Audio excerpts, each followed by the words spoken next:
ጤና ይስጥልኝ ክቡራትና ክቡራን የዩቲዩብ ቻናል ቤተሰቦች፣ ምሽቱን የተሰሙ ሰበር መረጃዎችን ይዤ ቀርብ ያለው በርከት ያሉ መረጃዎች መገናኛ ብዙሃን ላይ መረጃዎቹ በየሰዓቱ ልዩነት ዩቲዩብ ላይ እየተጫኑ ነው። መረጃዎቹ በፍጥነት ዩቲዩብ ላይ ሲጫኑ ደግሞ ቀድሞ ለእናንተ ማስታወቂያ መልእክት ወይንም ኖቲፊኬሽን እንዲደርሳችሁና ዜናዎቹን በፍጥነት እንድትከታተሉ የዩቲዩብ ቻናሌን ሰብስክራይብ በማድረግ የደወል ምልክቷን መጫን አትዘንጉ።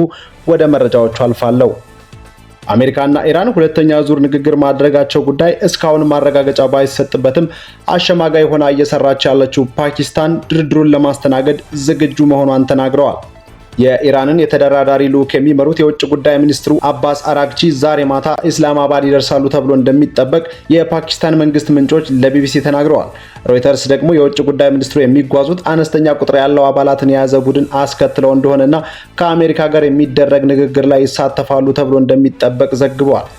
የአሜሪካው ፕሬዝዳንት ዶናልድ ትራምፕ ከዚህ ቀደም ወደ ፓኪስታን ኢስላማባድ የተደራዳሪ ልዑካቸው እንደሚልኩ ማሳወቃቸው ይታወሳል። መረጃው የቢቢሲ እና ሮይተርስ ነው። በኬንያ 36 ሰዎችን ያሳፈረ አውሮፕላን ማኮብኮቢያውን ጥሶ ቁጥቋጦ ውስጥ መግባቱ ተነግሯል። ኤቢአር በተባለው የኬንያ አየር መንገድ የሚንቀሳቀሰው የኤምብራየር ጄት 32 መንገደኞችንና 4 የበረራ ሰራተኞችን አሳፍሮ ከናይሮቢ መነሳቱን የኬንያ አውሮፕላን ማረፊያዎች ባለስልጣን አስታውቋል። አውሮፕላኑ በማንዴራ የአውሮፕላን ማረፊያ ካረፈ በኋላ ማኮብኮቢያውን ስቶ በመውጣት በአቅራቢያ ወደሚገኝ ቁጥቋጦ ውስጥ መግባቱ ተነግሯል። ከሶማሊያ እና ከኢትዮጵያ ድንበር አቅራቢያ የሚገኘው የማንዴራ አውሮፕላን ማረፊያ በዋናነት ለስደተኞች መጠለያ ጣቢያዎች የሚላኩ ሰብአዊ እርዳታዎችን እንዲሁም ለባለስልጣናትና ለነጋዴዎች የሚከራዩ በረራዎችን የሚያገለግል ነው። የእስራኤሉ ጠቅላይ ሚኒስትር ቤንያሚን ኔታንያሁ የካንሰር ሕክምና ሲያደርጉ መቆየታቸውን በይፋ አመኑ። የእስራኤሉ ጠቅላይ ሚኒስትር ቤንያሚን ኔታንያሁ ላለፉት ጥቂት ወራት በካንሰር ህመም ሲሰቃዩና ሕክምና ሲያደርጉ እንደነበር ዛሬ አርብ በይፋ አስታውቀዋል። የ76 ዓመቱ መሪ ይህንን ሚስጥር ለምን ደበቁ? አሁንስ የጤና ሁኔታቸው በምን ደረጃ ላይ ይገኛል? በመጀመሪያ ደረጃ ላይ የሚገኝ የፕሮስቴት ካንሰር ተገኝቶባቸው እንደነበርም ተገልጿል። እንደ አውሮፓውያን አቆጣጠር በ2024 ማጠናቀቂያ ላይ ቀዶ ሕክምና ካደረጉ በኋላ በኢየሩሳሌም የሚገኘው ሀዳሳ የሕክምና ማዕከል የተሳካ ሕክምና ተደርጎላቸዋል። ከኢራን ጋር በነበረው ከፍተኛ የጦርነት ወቅት በሀገሪቱ ላይ ስጋት እንዳይፈጠርና ትኩረት እንዳይከፋፈል በማሰብ መረጃው ሚስጥር ሆኖ እንዲቆይ መደረጉን ተጠቁሟል። ኔታንያሁ አሁን ካንሰሩ ሙሉ በሙሉ እንደጠፋና በጥሩ ሁኔታ ላይ ይገኛሉ ሲሉ ለህዝባቸው አረጋግጠዋል። ይህ መረጃ የወጣው በአርቲፊሻል ኢንተለጀንስ ወይንም ኤአይ የታገዙና ሞተዋል የሚሉ የሐሰት ቪዲዮዎችና ወሬዎችን በማህበራዊ ሚዲያ ላይ ተሰራጭተው በነበረበት ወቅት መሆኑ ጉዳዩን ይበልጥ አነጋጋሪ አድርጎታል። ኔታንያሁ በጦርነትና በህመም መካከል ሆነው እስራኤልን መምራታቸው ለብዙዎች አስገራሚ ሆኗል። ህመማቸውን ደብቀው ጦርነቱን መምራታቸው ብቃት ወይንስ ህዝብን መደበቅ በሚል ለክርክር በር ከፋች መሆኑም ተነግሯል። የእርሳቸው ማገገም በመካከለኛው ምስራቅ ሰላም ላይ ምን ተጽዕኖ ሊኖረው ይችላል? ወደፊት የምናየው ጉዳይ ነው።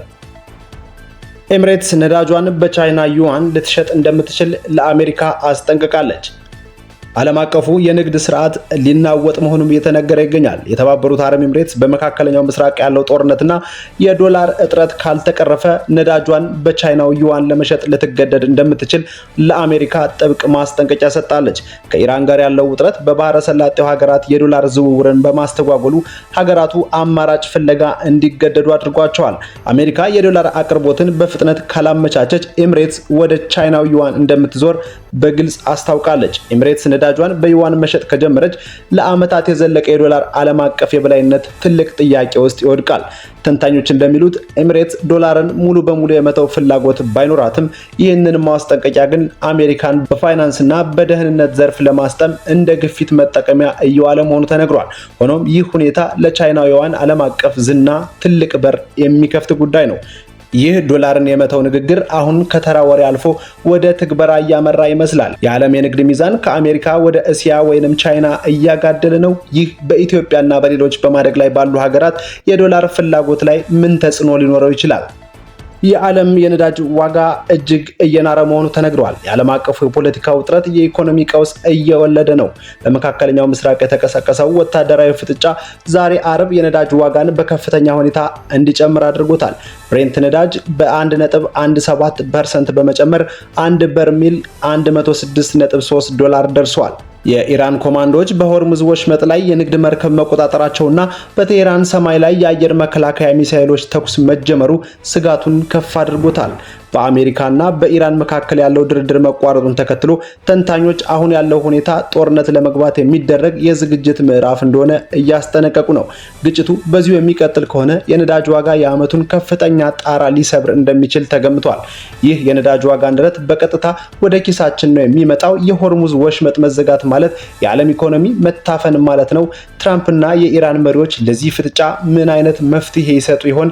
ወይንስ ዓለም ሌላ ጦርነት ልታስተናግድ ነው? የነዳጅ ዋጋው ከጦርነቱ ድምጽ በላይ እየጮኸ ይገኛል። የአሜሪካ የጦርነት ዝግጅትን መቀጠሉ እየተነገረ ይገኛል። ሶስተኛው የአሜሪካ ተዋጊ አውሮፕላን ተሸካሚ የጦር መርከብ መካከለኛው ምስራቅ መድረሱ ተገልጿል።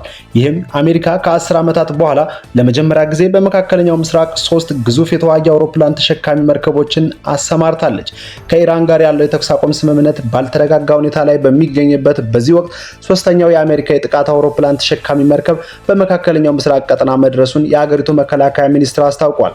የአሜሪካ ማዕከላዊ ዕዝ በማህበራዊ ትስስር ገጹ ባወጣው መግለጫ የዩኤስ ጆርጅ ኤች.ደብሊው ቡሽ የተሰኘው ግዙፍ የጦር መርከብ በህንድ ውቅያኖስ ውስጥ በሚገኘው የእዙ የኃላፊነት ክልል ውስጥ መግባቱን አረጋግጧል።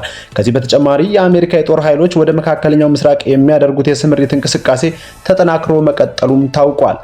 የተኩስ አቁም ስምምነቱ ተግባራዊ መሆን ከተጀመረበት ጊዜ አንስቶ የአሜሪካ ጦር ከ800 በላይ የሎጂስቲክስ በረራዎችን ወደ ቀጠናው ያከናወነ ሲሆን ይህም ጦርነቱ ከመፈንዳቱ በፊት በነበሩት 3 ሳምንታት ውስጥ ከተመዘገበው 540 በረራዎች አሃዝ ጋር ሲነጻጸር ከፍተኛ ጭማሪ የታየበት መሆኑ ተመልክቷል።